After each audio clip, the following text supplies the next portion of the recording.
to this next video in our tips and techniques playlist series.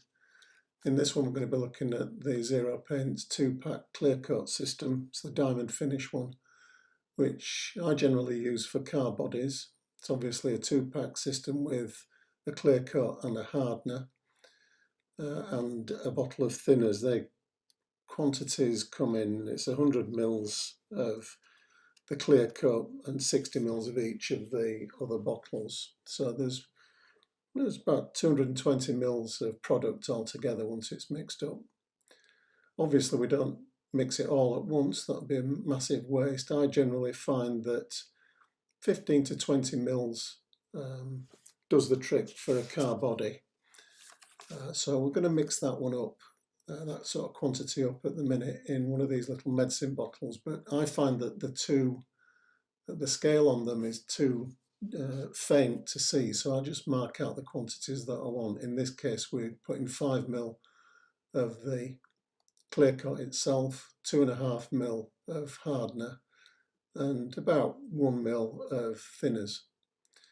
They're the recommended quantities. It's 2 to 1 product to hardener and about 10% thinners. That's what the recommended dose, if you like, is in the instructions. So we're going to start off with the clear coat itself. Now, one thing that I've found with this is you've got to keep everything really clean. So you can't mix any traces of the two products together, otherwise it will go off in one form or another. So I'm just using a cocktail stick to run the clear coat down into the medicine bottle to the mark that we've just put on with the pen there. So that's the clear coat. Next, just make sure that the cap goes back on. I always give the cap, the bottle, a bit of a wipe just to make sure there's no clear coat on the outside that will jam the cap for next time, because that does happen if you don't clean the bottle. So that's one recommended tip I'd always advise doing. Obviously the top goes back on tightly. I keep all these products in the fridge, by the way. Not the household fridge, I'll hasten to add, but there's a fridge in the barn itself, which I get away with putting all my stuff in. So the hardener, I'm using a separate wooden stick for this. Just a trace of the clear coat on that first cocktail stick. If you use it for the hardener, it will contaminate the hardener, so use a separate clean cocktail stick for that. And we're going to drop in 1 ml of the thinners, again using a separate cocktail stick. So that's the product mixed, and we're going to take that over to the spray booth in a sec. We'll pick up the car body and take it from there. A good mix with the 3 cocktail sticks, and that's ready to go.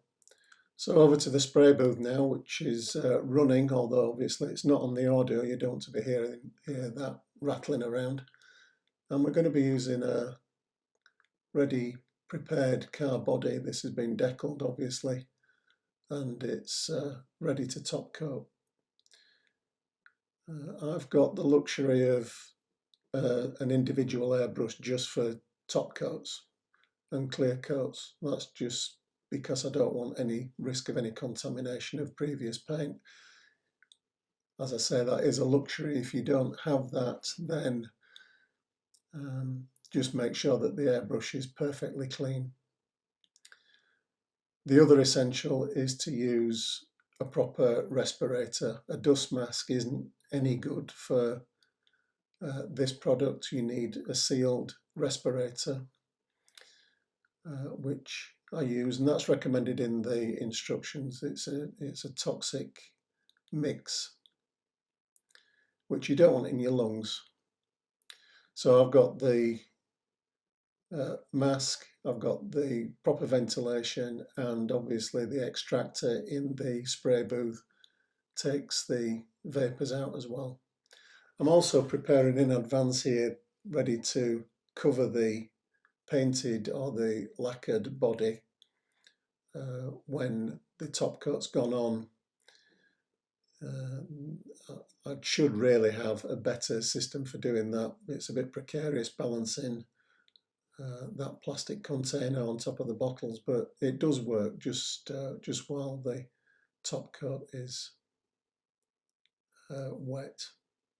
So here we go, we've loaded the airbrush up, and over fresh decals you really just need to put a very fine tack coat on. You don't want to flood the decals. There's just a risk that a heavy coat will crinkle the decals up. So just seal them in with a light misted tack coat to start with.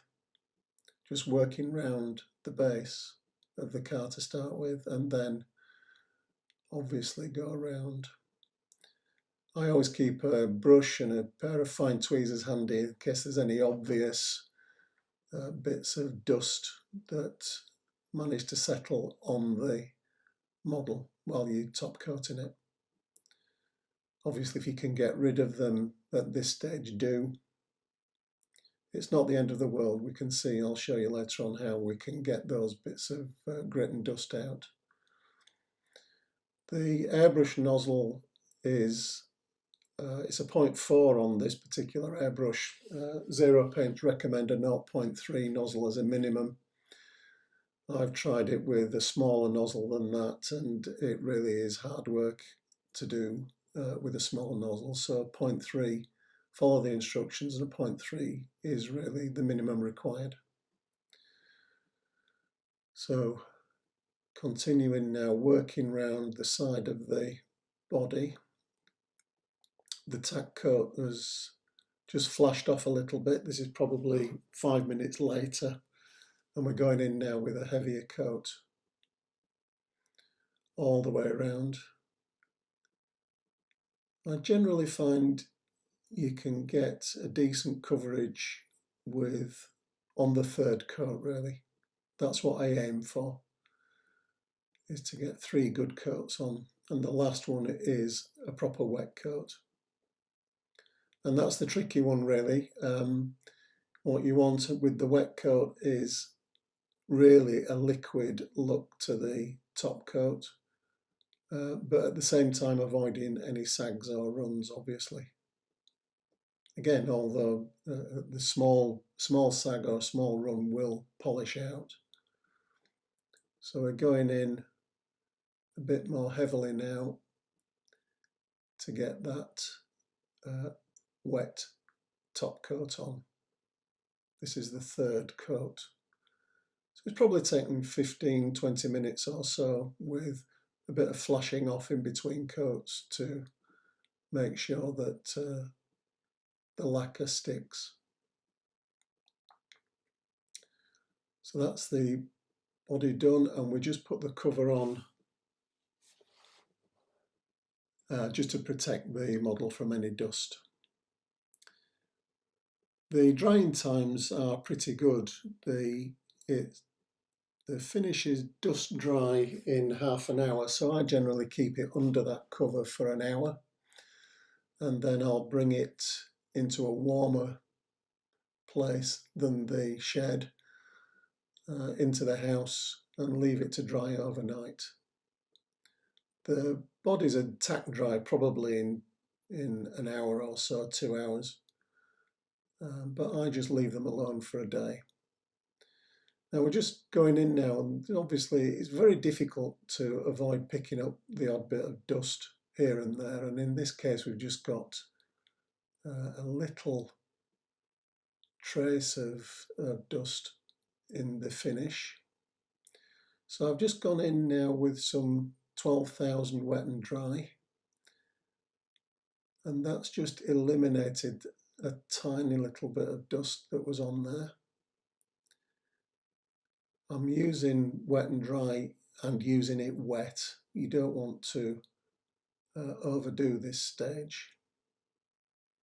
So this top coat's had a full day to dry.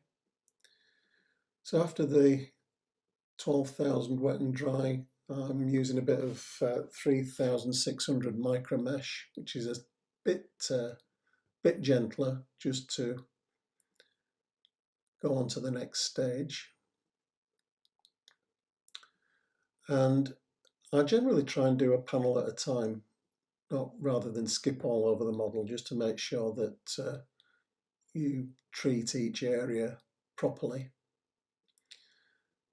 The next stage is Tamiya's coarse rubbing compound, using a soft cloth just to go in all over the panel at this stage. If you've got a decent wet coat, you don't have to go mad every scrap of paintwork. But obviously where the dust has been taken out, the wet and dry and the micro mesh has left a bit of a scuff on there, which needs polishing out. So that's where the Tamiya compound comes in. It's in 3 stages, obviously: coarse, medium, and a finish. And then I generally finish these bodies off with a coat of Tamiya modelling wax as well. So you can see the shines coming back now, going on to the fine version of the Tamiya compound. Staying on the roof at this stage. The decals are obviously pretty safe under that coat of lacquer, so providing you've got a decent top coat on over the decals, you're not going to rub any of that away or pull any of them up. One thing just to be careful of when using the compound is any sharp edges. Sometimes on these car models, some of the moulding on the bodywork can have a sharp edge. So the rear of the boot, for example, on this Lancer has got a 90-degree edge, which you just need to be careful of. So you can see, again, I'm using water on the compound. Water, when polishing and sanding, just helps to avoid burning through the finish. So this is the finish version of the Tamiya compound. This is pretty fine, really. It's probably around toothpaste consistency. I don't know, a lot of people that, or some people that do use toothpaste for polishing, and I've used it myself in the past. But stick to the recommended. So the finish is more or less coming back. You'll see the colour saturation increase as the polish does its work. So there we are, just about done. That's nearly ready for a top coat of wax. Some people also use rotary tools for polishing. I find them a bit risky, really. It doesn't have the feel of using your hands for polishing. With your finger through the cloth, you can just feel if there are any irregularities or remaining bits of grit or whatever in the finish. It's always worth remembering that your hands are the most precious and most effective tools in the toolbox, so use them. So there we are, the finish is looking pretty good. Got the shine back. You're looking for a nice, clean, sharp reflection in the finish. So that's it, it's all done. We've had a top coat of modelling wax and using cotton gloves now to protect the finish. We don't want any more grease or dirt on the bodywork. This Lancer will be finished in a separate playlist that will be coming up pretty soon. Obviously, it's well under construction, so look out for that. If you want to subscribe, please do.